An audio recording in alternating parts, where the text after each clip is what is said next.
ఉంటేనే సంస్థ తాలూకా పేరు ప్రఖ్యాతి.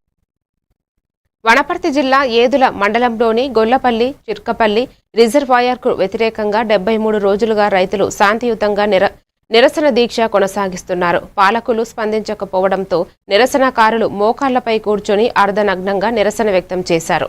ఈ సందర్భంగా తెలంగాణ మలిదశ ఉద్యమకారుడు దొడ్ల రాములు మాట్లాడుతూ 6 గ్రామాల రైతులకు నష్టం కలిగించే ఈ ప్రాజెక్టును తాము అంగీకరించబోమని అన్నారు. రైతులు కష్టపడి పండించిన పంటలకు నష్టం కలిగించే ప్రాజెక్టును రద్దు చేయాలని డిమాండ్ చేస్తూ అవసరమైతే ప్రాణాలు పణంగా పెట్టి పోరాడతామని హెచ్చరించారు.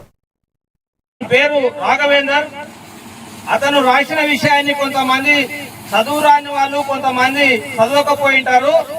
అతడు చాలా క్లియర్గా రాసినాడు. ఆ యువకునికి ఈ వేదిక నుంచి ఉద్యమ అభివందనాలు.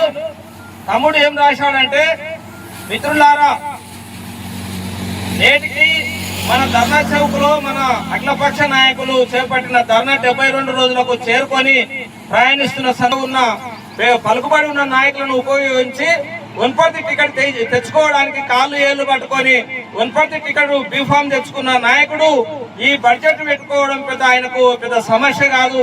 ఇప్పుడు కూడా పట్టుకోవాల్సిన వాళ్ళ కాళ్ళు పట్టుకుంటాడు, పెట్టాల్సినతో పెడతాడు. ఖచ్చితంగా ఆయన బడ్జెట్ ప్రజాభిప్రాయ సేకరణ పేరుతో 820 సంతకాలు ఉన్నాయని చెప్పడం జరిగింది. దొంగసాటుగా ప్రజాభిప్రాయ సేకరణ చేయడము ఇదంతా కాంగ్రెస్ ప్రభుత్వానికి వెనతో పెట్టిన విద్య అని రాయడం జరిగింది. కాబట్టి ఖచ్చితంగా మన పై జరుగుతున్న కుట్రను ఖచ్చితంగా మనము మేల్కొని దాన్ని తిప్పికొట్టే ప్రయత్నంలో ఉండడానికే ఈ రోజు ఈ ప్రాంతంలో స్థానిక ఎమ్మెల్యే గారు ఈ మండలాల్లో గ్రామాల వారీగా గ్రామ కమిటీలు వేయడానికి తిరుగుతున్న సందర్భంగా మన అఖిలపక్ష నాయకులు మరియు అందరూ రైతులు కలిసి ఈ అర్ధనగ్న ప్రదర్శన మోకాళ్లపై నిలిచి